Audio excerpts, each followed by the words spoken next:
Good afternoon. Still kind of dreary. Been raining off and on today, and I got a few things done after I talked to or did my other video this morning. And I wanted to tell you about a video I watched today. And I love going on YouTube and looking at the videos and checking some stuff out and just learning and educating myself on food and the things that it's doing for other people and what it does to people. Everybody should really educate yourself on that. And it's a hard thing because we all love to eat. But I was listening to a Caitlin Weeks, Caitlen Weeks,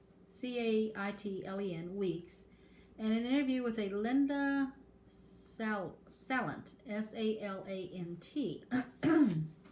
Anyway, they were talking about Linda has been on a carnivore diet for 4 years. And she loves it, and she's doing very well. No aches and pains like she used to have.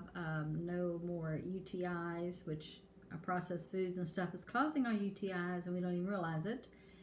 And how I know this for a fact, when I was 13, I experienced a UTI, and I did not know what was going on with me. I went to the bathroom, and I was burning so bad, and I told my dad, I said, you've got to take me to the doctor. And I was not a doctor person still, and to this day, don't like to go to doctors. So I told Daddy what was happening, so he took me and seemed to find out I did have a UTI. What had caused it? And this doctor we went to, he was a Filipino doctor. His name was Dr. Santa Benez from Grafton, West Virginia. Very great doctor. As a matter of fact, he, on my face here, I had 35 stitches where I had a raccoon that bit me. It was a pet coon. And because of my negligence, the coon needed water, and he bit me. When I went to watering, and I jerked away when I did it, opened my whole face up, and I had 35 stitches put on the scar, which he took his time because he didn't want me to have a really bad scar there. But the doctor asked me, the first thing he said, what are you drinking? Well, at that time, Nestea came out with a lemon Nestea mix that you just put it in the water and you mixed it, and I told him, that's what I've been drinking. I love it. He says, stop it. That's what's doing this to your body. And he was right. Never had any more of it, never had a UTI after that. So anything that has like a tea with lemon in it, that's not a real lemon juice that you squeeze from a lemon, I don't do it anymore. I stay away from that because it was whatever in that powdered lemon stuff caused it. So I said, okay, that kind of told me then, things we eat, things we drink causes problems with our body. But I like to read the comments that people talk about down in these YouTube videos, and I learn a lot from people who do this. And one gentleman had talked about Crohn's disease, and he asked his doctor, well, how did I get it? And he said his doctor told him this, and this amazes me. He said a virus from a salad. Apparently the virus is in a salad that he ate caused his Crohn's disease. Now, I don't know if that's happened to everybody who has Crohn's disease. If you eat salad, that might be something to think about.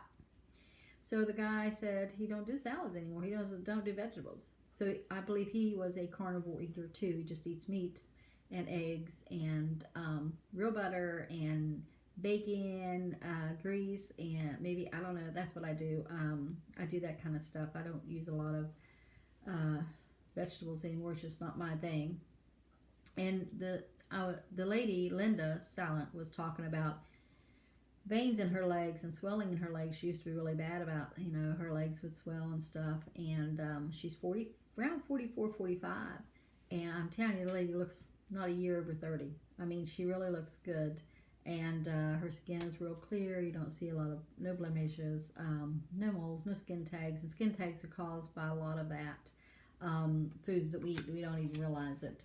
And so, there's just so much that we can learn ourselves just by going on YouTube and listen to these videos and the things that people are talking about. The IBS syndrome, which is irritable bowel syndrome, is caused by our foods we're eating. There was a lady that I listened to yesterday. I went online and watched a YouTube video about a lady talking about how the processed foods are addictive. And you think about it, they are. They're very addictive. And society, these companies who make these cereals that's addicting, which are bad for us, because they're grains, and we're not really supposed to be eating grain. So they're bad for us, and so those kind of things. Granola bars that's out there we think is healthy aren't healthy. Nuts are high in oxalates, and so isn't some of all the almond flour. So the only kind of flour I use now is coconut flour. If I use flour, which I don't bake, so I don't really need it. I have it if I decide to do something. There's lots of recipes out there to use the coconut flour with. It's just a little bit more coarser and a little bit more different to use, but it's good if you can handle coconut. Some people can, some people can't. But people who fight depression, there's a lady, Michaela Peterson.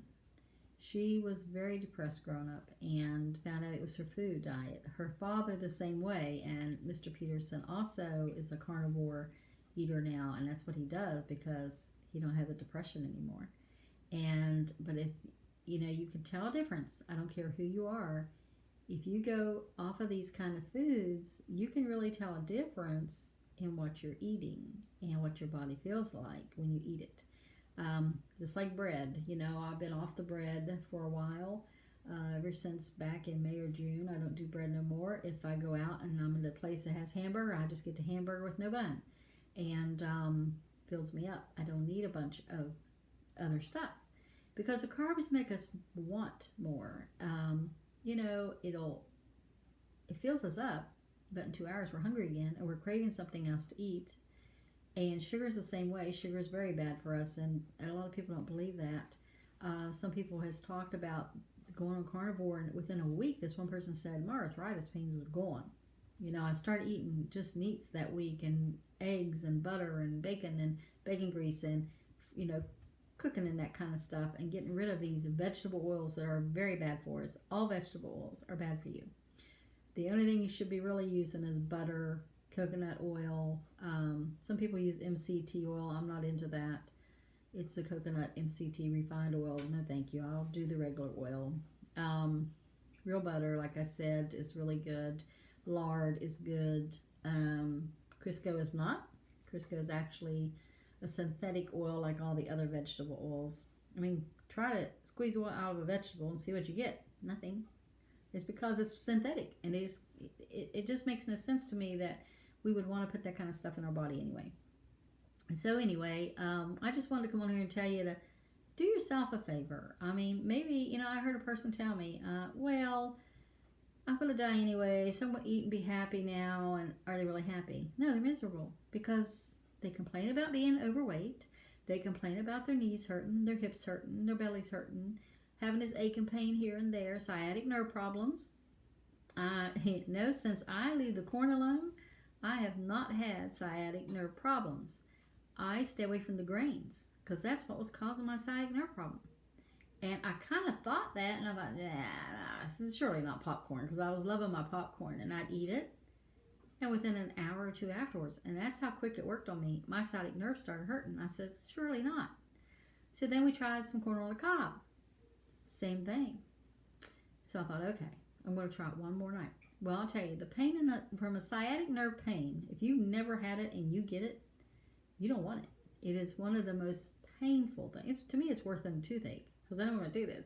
Your sciatic nerve goes all the way down your leg and go down into your ankle. It really hurts. It's in the back of your buttocks, and you sit down, you can't get comfortable because of the pain. And I'm so glad I don't have that no more. And so I stay away from it, and a lot of people could avoid these pains that they're having if they just say, I'm going to do this. I'm going to try this for my body and feel better. You can get off your medications. So many people are getting off their insulin and the diabetic medicine. My husband is now off of his metformin. His doctor don't know that yet, and I'm sure she's going to be upset when she finds out. She was mad he got off the statins, but hey, he feels great.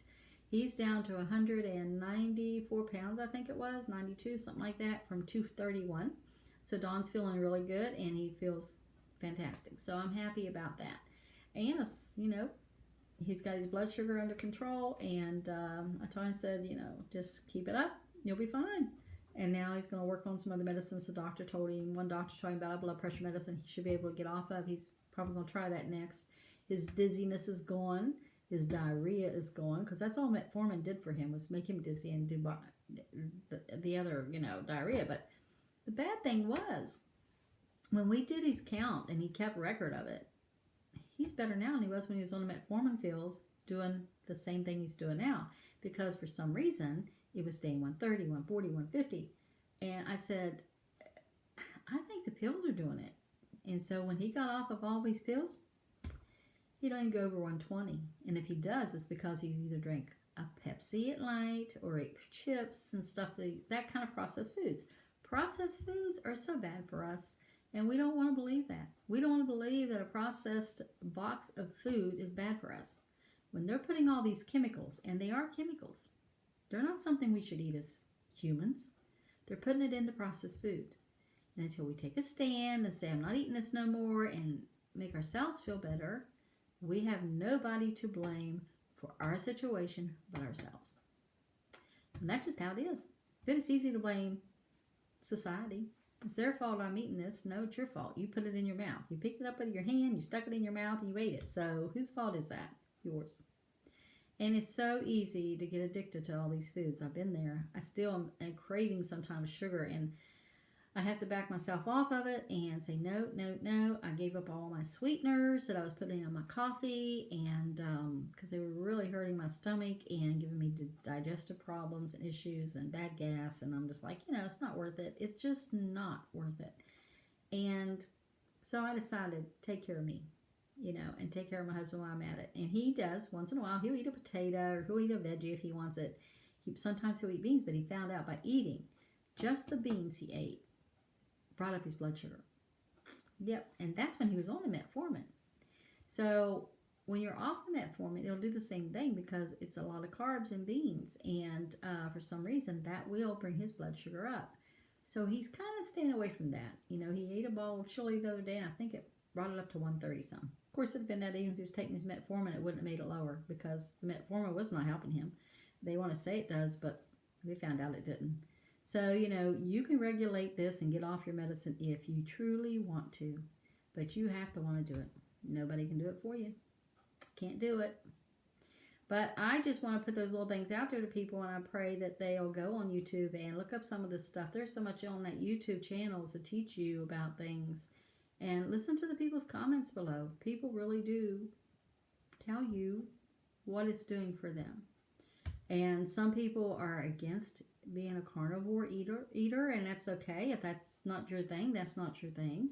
Vegans out there, they love their plant foods, and they're going to eat them no matter what happens. I don't like the war that goes on between the vegans and the meat eaters. I think if you want to be a carnivore person, then be a carnivore person. If you want to be a person who wants all the processed foods and all the vegetables and be a vegan, vegetarian, whatever you want to call it, that's your choice. But if you start feeling bad by doing that, and maybe your body will handle it, then you're fine. But if you start feeling bad, you might want to think about the food you're putting in your mouth, and you're eating, what it's doing to your body. So with that said, I'm going to get off here, and I got my dishes done and stuff, so I got some other stuff I want to do. But I have back porch players tonight. I'll be doing those tonight, and going out there for practice. We need some alto singers. Anybody who wants to come, just listen to this video. We'd love to have you. There's only like 3 or 4 of us, and we really could use the help. So anybody who would love to do that, we would love to have you. It's 7 o'clock tonight at our church. And we'll be meeting in the choir room like we do every Tuesday. So anyway, y'all have a great rest of the evening, and I'll be glad. I think tomorrow we're going to have sunshine, I hope. I'll be ready for the sunshine. So God bless you all, and take care, and we'll talk later. Bye-bye.